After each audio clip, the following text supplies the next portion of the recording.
Good morning students. Last class में हमने जो है सॉल्यूशंस और सॉल्यूशंस के टाइप्स पढ़े थे चैप्टर 2 में। और सॉल्यूशंस के जो टाइप्स होते हैं वो फिजिकल स्टेट के अकॉर्डिंग या भौतिक अवस्था के आधार पर जो है विलियन कितने प्रकार के होते हैं ये हमने पढ़ा था कि जो है भौतिक अवस्था के आधार पर विलियन 3 प्रकार के होते हैं, जैसे गैसीय विलियन है ना, द्रव विलियन और जो है ठोस विलियन, जिनको हमने गैसियस सॉल्यूशन कहा था, लिक्विड सॉल्यूशंस और जो है एक और कौन सा पढ़ा था हमने, सॉलिड सॉल्यूशन। 3 टाइप्स के सॉल्यूशंस को हमने पढ़ा था, लेकिन हमको उसमें पढ़ने में काफी वो हो रहा था कि सारे सॉल्यूशंस को जब मिक्स कर दिया जाए तो किस तरह से सॉल्यूशन बनेगा। अरे ठोस को द्रव में, द्रव को गैस में, गैस को द्रव में, फिर ठोस में, किस तरह से मिक्सिंग होगी, तो इसमें हमको कंफ्यूजन हो रहा होगा।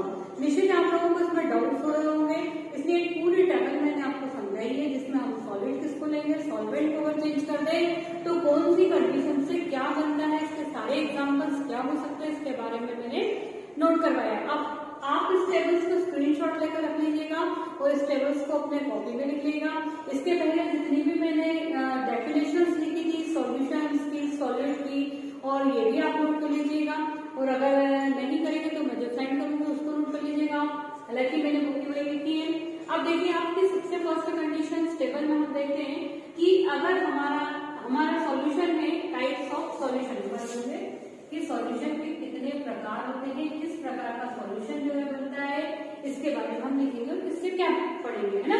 अब अगर हमारा सॉलिड का मतलब होता है विलय मतलब जिसका हमको मालूम है कि जिसकी क्वांटिटी हमेशा क्या होगी, कम होगी, जिसकी मात्रा हमेशा कम होगी, वो क्या कहलाएगा, विलय या सॉलिड। और सॉल्वेंट मतलब जिसकी मात्रा हमेशा ज्यादा होगी, एक्सेस में होगा जो, वो हमेशा क्या कहलाएगा, सॉल्वेंट कहलाएगा। और दोनों से बना हुआ मिक्सचर क्या कहलाता है, सॉल्यूशन कहलाता है।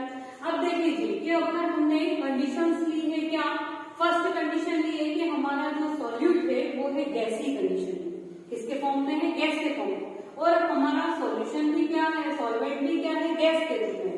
गैस के रूप में अगर हमारा सॉल्यूशन विलय और विलायक दोनों ही गैसीय अवस्था में उपस्थित हो, दोनों ही कैसी कंडीशन में हो, गैसेस कंडीशन में हो, कौन, सॉल्यूशन और सॉल्यूट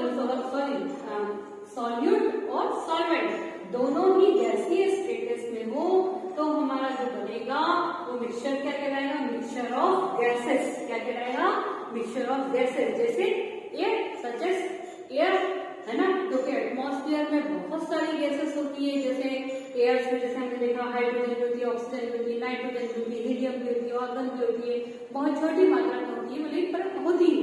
तो ये सारी गैसेस का मिक्सचर क्या कहलाता है, एयर कहलाता है। तो मिक्सचर किससे बनता है, गैस का, गैस में कन्वर्ट होकर बना हुआ सॉल्यूशन क्या कहलाएगा, गैसेस मिक्सचर कहलाएगा, वही जो हम पढ़ रहे थे। तो दोनों ही सॉल्यूट और सॉल्वेंट अगर दोनों ही विलय और विलायक दोनों ही क्या हो, गैस के रूप में हो, गैसियस फॉर्म में हो, तो ऐसा सॉल्यूशन क्या कहलाता है, गैसियस सॉल्यूशन कहलाता है, मिक्सचर ऑफ गैसेस, एयर। अब अगर मान लीजिए सपोज हमारा जो सॉलिड है वो तो गैस है, लेकिन जो सॉल्वेंट है वो क्या हो गया, लिक्विड हो गया। तो हमारा जो बनने वाला जो मिक्सचर होगा वो चेंज हो जाएगा। जैसे सोडा वाटर, आप कोल्ड ड्रिंक्स वगैरह पीते हैं सोडा वाटर के फॉर्म में, उसमें जो कार्बन डाइऑक्साइड गैस होती है वो पानी में डिसॉल्व होती है, मतलब उसमें कार्बन डाइऑक्साइड गैस पानी में क्या होती है, घुली हुई रहती है। तो पानी क्या हो गया आपका, सॉल्वेंट, लिक्विड के फॉर्म में हो गया। और जो कार्बन डाइऑक्साइड है वो क्या होती है, गैस के फॉर्म में कन्वर्ट हो गई, इसलिए सॉल्यूशन भी हमारा कौन सा है, गैसियस कंडीशन। ठीक है, आएगा समझ में कि हमारा सॉल्यूट भी क्या है, गैस है, और सॉल्वेंट क्या है, लिक्विड है। तो ये कंडीशन हमारी कैसी होगी, सोडा वाटर जो है उसी का है, कार्बन डाइऑक्साइड है H2O। तो ये कंडीशन हमारी फॉर्म होती है। अब तीसरी कंडीशन कि हमारा जो सॉल्यूट है वो तो गैस है, लेकिन अब हमारा सॉल्वेंट हो जाता है सॉलिड। ठीक है, सॉल्यूट तो हमारा क्या है, गैस के फॉर्म में है, लेकिन अब हमारा सॉल्वेंट जो होता है वो कैसे कंडीशन में आ जाता है, सॉलिड या ठोस रूप में आ जाता है। ठीक है, जब सॉलिड या ठोस रूप में आ जाएगा तो कैसे होगा, तो absorption of gases on metals, है ना, जो गैसेस का जो रहता है, गैसों का अधिशोषण, है ना, या धातुओं का अधिशोषण, तो वो क्या कहलाएगा, absorption of gases on metal, धातुओं में गैसों का अधिशोषण। इसी प्रकार से होता है, जैसे हाइड्रोजन और पैलेडियम ऑक्साइड का अधिशोषण होता है, तो वो इसी तरह से होता है कि हाइड्रोजन का पैलेडियम में अधिशोषण जो होता है वो क्या कहता है, एब्जॉर्प्शन क्या होता है, ये हम अगली क्लासेस में पढ़ेंगे। एक होता है एब्जॉर्प्शन और एक होता है एड्सॉर्प्शन, दोनों में क्या डिफरेंस होता है।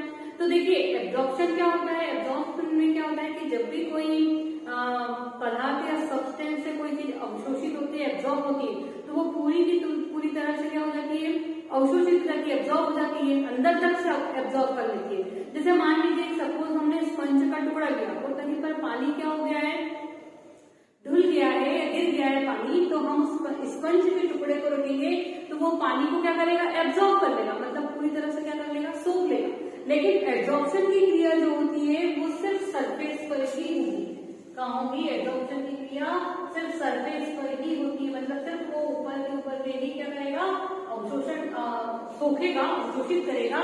तो इसलिए इस क्रिया को क्या बोलेंगे, एब्जॉर्प्शन कहते हैं। इस प्रोसेस को क्या करेंगे, एब्जॉर्प्शन करेंगे, सिर्फ सरफेस पर ही होगा, मतलब ऊपरी सतह पर ही वो क्या करेगा, अवशोषण की क्रिया करेगा, तो वो क्या कहलाता है, एब्जॉर्प्शन कहलाता है या अधिशोषण। हिंदी में क्या कहते हैं एब्जॉर्प्शन को, अधिशोषण इसको हम कहते हैं। तो ये अधिशोषण आपको समझ में आ गया होगा कि अधिशोषण के साथ हाइड्रोजन का पैलेडियम में अधिशोषण या पैलेडियम का हाइड्रोजन में अधिशोषण, इसी प्रकार की क्रिया होती है हाइड्रोजन का पैलेडियम में अधिशोषण। तो तीन कंडीशन हमको समझ में आ गई कि हमारा सॉल्वेंट क्या है, गैस, और सॉल्वेंट क्या है, गैस, तो भी ये कंडीशन होती है। इसका एग्जांपल है एयर। दूसरा, अगर हमारा सॉल्यूट है गैस लेकिन हमारा सॉल्वेंट क्या है, लिक्विड, तो हमारा एग्जांपल क्या हो जाएगा, सोडा वाटर, जैसे कार्बन डाइऑक्साइड इसमें घुली हुई है, पानी में घुली हुई है।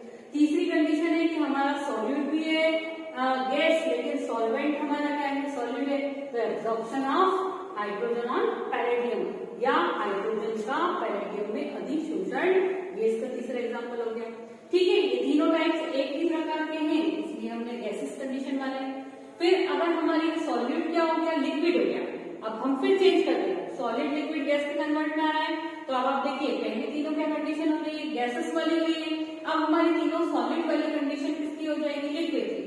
अगर हमारा लिक्विड किस फॉर्म में, सॉलिड किस फॉर्म में है, लिक्विड के फॉर्म में, और सॉल्वेंट किस फॉर्म में है, गैस के फॉर्म में है, तो ऐसी कंडीशन में क्या हो जाएगा, evaporation of water in air, मतलब पानी का जो है भाप बन के हवा में उड़ जाना, है ना, बाष्पीकरण की क्रिया हो रही है, वाटर इन एयर, कहा जा रहा है हवा में उड़ जाना, पानी का भाप बन के हवा में उड़ जाना, इवोपोरेशन हो जाना वाटर का इन एयर। और इवोपोरेशन ऑफ लिक्विड, मतलब किसी भी लिक्विड में से जो है वो क्या होगा, लिक्विड का बाष्पीकरण हो जाना। ये क्रिया कैसे हो जाती है, लिक्विड का गैस में जो है सॉल्यूशन जब बनेगा, तो इसी कंडीशन को हम कहेंगे। ठीक है, फिर अगर हमारा अगला सॉल्यूशन जो है, सॉल्यूट भी हमारा लिक्विड है और सॉल्वेंट भी हमारा लिक्विड है, तो बनने का जो एग्जाम्पल क्या हो सकता है इसका, solution in alcohol in water.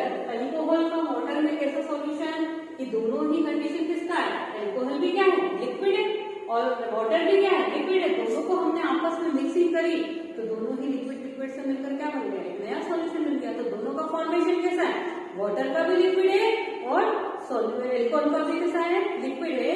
तो फॉर्मेशन जो हुआ सॉल्यूशन बनेगा वो लिक्विड लिक्विड सॉल्यूशन या लिक्विड सॉल्यूशंस कहलाएगा। क्या कहलाएगा, लिक्विड सॉल्यूशंस कहलाएगा। अब अगर हमारा नेक्स्ट देखिए कि अगर हमारा सॉल्यूट तो हो रहा है लिक्विड लेकिन सॉल्वेंट हमारा सॉलिड होता है, तो ऐसी कंडीशन में क्या होगा, तो ऐसी कंडीशन में जो सॉलिड बनेगा वो लिक्विड का सॉलिड में सॉल्यूशन बनेगा। जैसे मरकरी इन गोल्ड, है ना, गोल्ड में जो है मरकरी को मिलाया देना, मरकरी इन सिल्वर, है ना, चांदी में जो है मरकरी को मिलाया देना। ये दोनों कंडीशन क्या होती है, इसी प्रकार की होती है कि जो है मरकरी में किसको मिलाना, गोल्ड को मिलाना, और मरकरी में क्या करना है, जो है चांदी में मरकरी को मिलाना। ये हमारे इसी तरह, क्योंकि दोनों कैसा, एक लिक्विड है दूसरा क्या है, सॉलिड है। अब मरकरी हमको कैसे समझ देना है, क्योंकि मरकरी जो है वो हमको मालूम है कि वो हमेशा किसमें रहती है, लिक्विड के फॉर्म में रहती है, और गोल्ड कैसा है, सॉलिड फॉर्म में। यहाँ भी मरकरी है, एक ऐसा फॉर्म में, लिक्विड फॉर्म में, और सिल्वर जो है कैसा है, जो है सॉलिड फॉर्म में। तो इस तरह का जो सॉल्यूशन बनेगा वो क्या कहलाएगा, लिक्विड सॉल्यूशन कहलाएगा। ठीक है, समझ में आ गई होगी आपको ये बात। अब third condition gas, liquid liquid, liquid solid, तीनों कंडीशन ही समझ में आ गई होगी।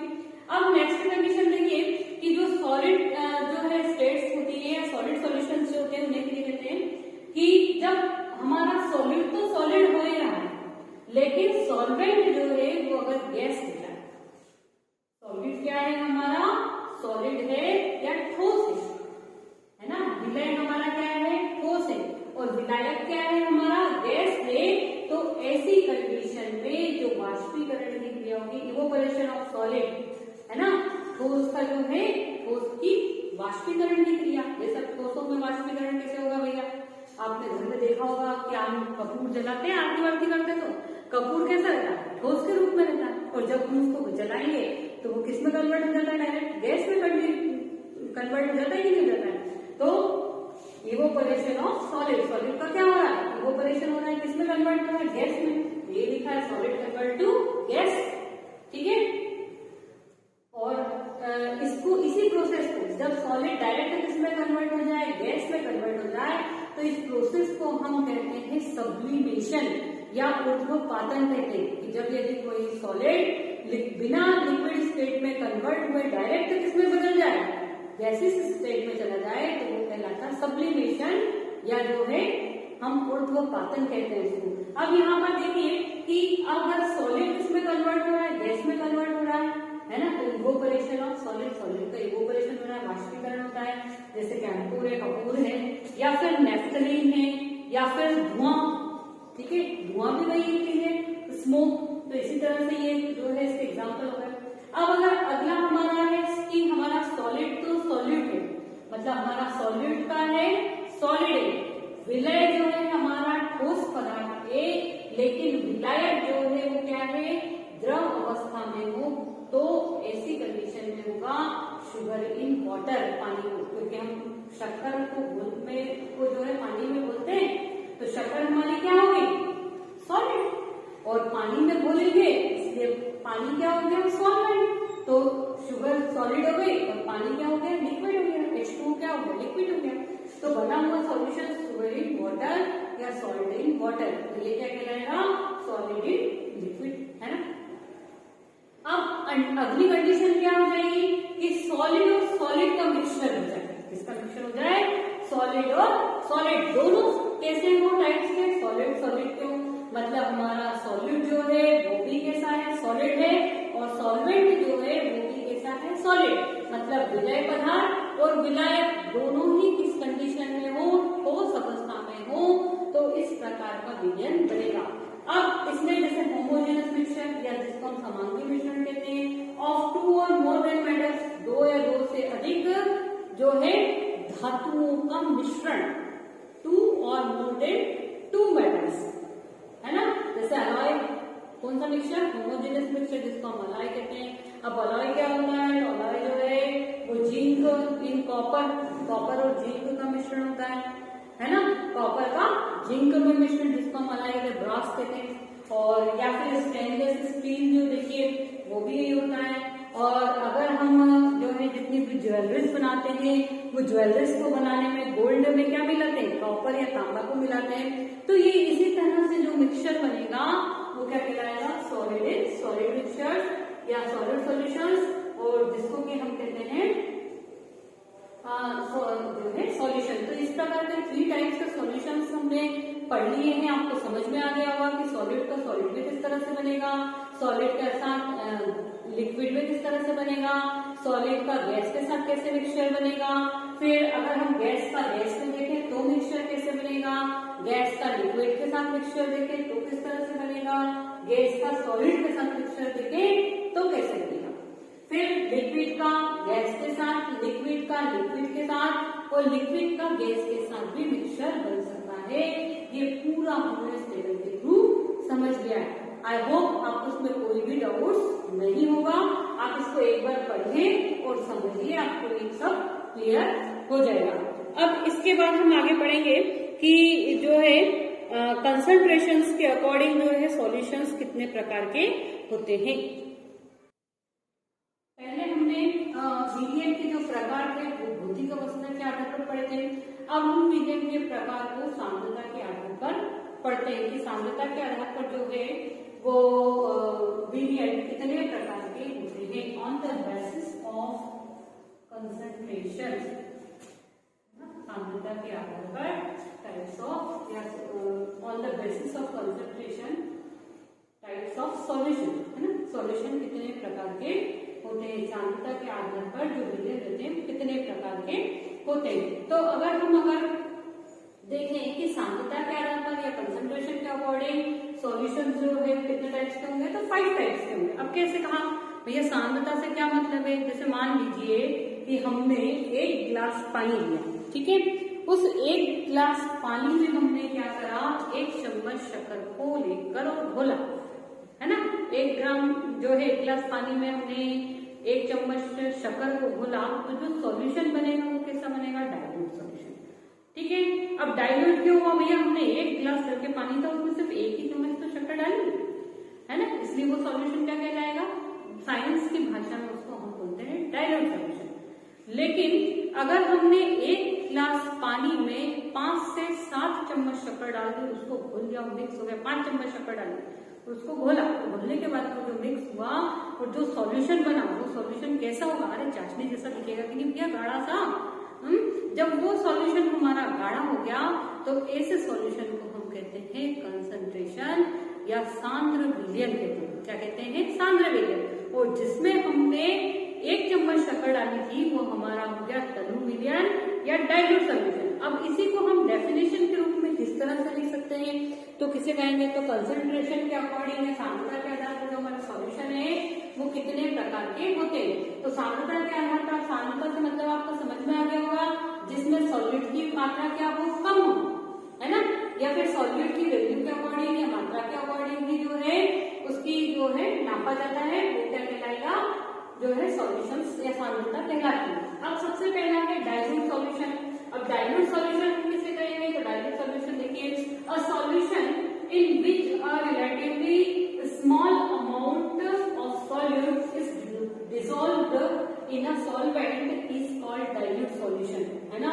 हम डेफिनेशन से समझ में आ गया होगा कि वह विलयन जिसके विलायक में कम मात्रा में विलय पदार्थ मौजूद होता है उसे हम क्या कहते हैं, डाइल्यूट सॉल्यूशन कहते हैं। या ऐसा सॉल्यूशन इन विच जिसमें relatively small amount of solute is dissolved in solvent.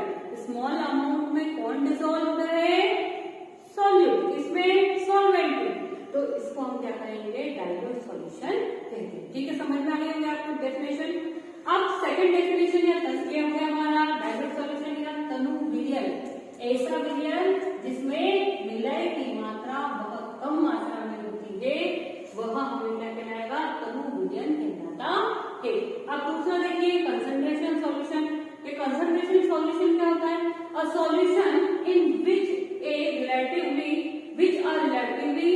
large amount of the solute is dissolved in the solvent is called concentration solution। ठीक है, मतलब ऐसा विलयन कंसंट्रेटेड, ठीक है, ऐसा सॉल्यूशन जिसमें कि विलय की मात्रा बहुत अधिक मात्रा में हो और विलायक की मात्रा विलायक में घुली हुई, है ना। ऐसा विलयन जिसमें विलायक में विलय की मात्रा विलय की अधिक मात्रा घुली हुई हो, वह विलयन क्या कहलाता है, सांद्र विलयन कहलाता है। और solution in which are relatively large amount of a solute का अमाउंट कितना है, लार्ज है ना, डिसॉल्व इन अ सॉल्वेंट में क्या है, घुला हुआ है, डिसॉल्व है, तो इसको हम क्या कहेंगे, कंसंट्रेटेड सॉल्यूशन कहते हैं। ठीक है, फिर थर्ड हमारा टाइप है सैचुरेटेड सॉल्यूशन, या जिसको हम कहेंगे संतृप्त विलयन। नाम से ही समझ में आ रहा है, हिंदी में तो संतृप्त मतलब पूरी तरह से मिक्स, मतलब पेड़ हो गया उसका, है ना। संतृप्त विलयन पूरी तरह से सैचुरेटेड हो गया। A solution in which no more solute can be dissolved at a given temperature is called saturated solution. ऐसा सॉल्यूशन जिसमें कि हम सॉल्यूट को और अधिक मात्रा में डिसॉल्व नहीं कर पाएंगे, किसी एक जो है सामान्य जो है ताप जिसको कहें कि हम एक निश्चित ताप पर जो है विलय की और अधिक मात्रा को उसमें नहीं घोल सकते, वो क्या कहलाएगा, संतृप्त विलयन या सैचुरेटेड सॉल्यूशन कहलाता है। जो एक गिवन टेम्परेचर पर जो सॉल्यूशन में हम जो है सॉल्यूट को और अधिक जो है क्या नहीं कर पाते हैं, डिसॉल्व नहीं कर पाते हैं, ऐसा सॉल्यूशन क्या कहलाएगा, सैचुरेटेड सॉल्यूशन कहलाता है। ठीक है, हो गया सैचुरेटेड सॉल्यूशन। अब नेक्स्ट देखिए अनसैचुरेटेड सॉल्यूशन। तो अनसैचुरेटेड सॉल्यूशन किसमें होता है, a solution in which some more solute can be dissolved at a given temperature is called unsaturated solution। मतलब ऐसा विलयन जिसमें कि हम कुछ और मात्रा में सॉल्यूट को डालकर डिसॉल्व कर सकते हैं। क्या कर सकते हैं, ऐसा सॉल्यूशन जिसमें हम क्या कर सकते हैं, और अधिक मात्रा में जो है सॉल्यूट की और मात्रा को डालकर क्या कर सकते हैं, डिसॉल्व कर सकते हैं। तो ऐसा सॉल्यूशन क्या कहलाता है, अनसैचुरेटेड सॉल्यूशन कहलाता है। ठीक है, आगे बात समझ आपको। अब फिफ्थ हमारा टाइप है super saturated solution. Super saturated नाम से स्पष्ट है, super saturated a solution in which excess of solute is dissolved that can be present in a saturated solution. मतलब ऐसा विलयन या ऐसा सॉल्यूशन जिसमें कि हम सॉल्यूट को और अधिक मात्रा में डाल सकते हैं, मिला सकते हैं, उसमें हम क्या कहते हैं, जो है सुपर सैचुरेटेड या अति संतृप्त विलयन कहते हैं। मतलब संतृप्त से या सैचुरेटेड सॉल्यूशन से इसकी मात्रा हमेशा क्या होगी, ज्यादा होगी। तो ऐसा विलयन हमारा क्या कहलाता है, सुपर सैचुरेटेड सॉल्यूशन कहलाता है। और अनसैचुरेटेड सॉल्यूशन में क्या होगा, जो सैचुरेटेड सॉल्यूशन में होगा कि हम उसमें और अधिक डिसॉल्व नहीं कर पाते हैं, है ना। लेकिन अनसैचुरेटेड सॉल्यूशन में क्या होगा, इसमें उसकी सॉल्यूट की और अधिक मात्रा को घोला जा सकता है, डिसॉल्व किया जा सकता है। तो वो क्या कहलाएगा, अनसैचुरेटेड सॉल्यूशन कहलाएगा।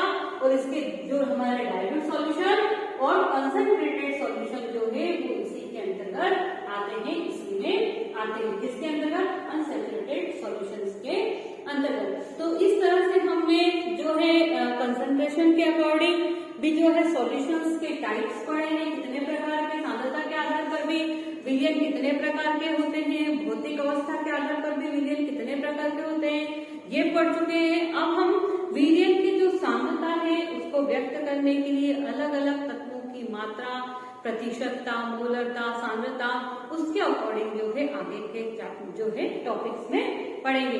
ये वाला आपको समझ में आ गया होगा। इससे रिलेटेड जो है आपको जो भी डाउट्स हो वो आप मुझसे अभी पूछ सकते हैं, और क्लास टाइम में आप नहीं पूछिए, और जो भी आपको दिक्कत आए वो आप मुझसे क्लियर कर सकते हैं। ठीक है, थैंक यू।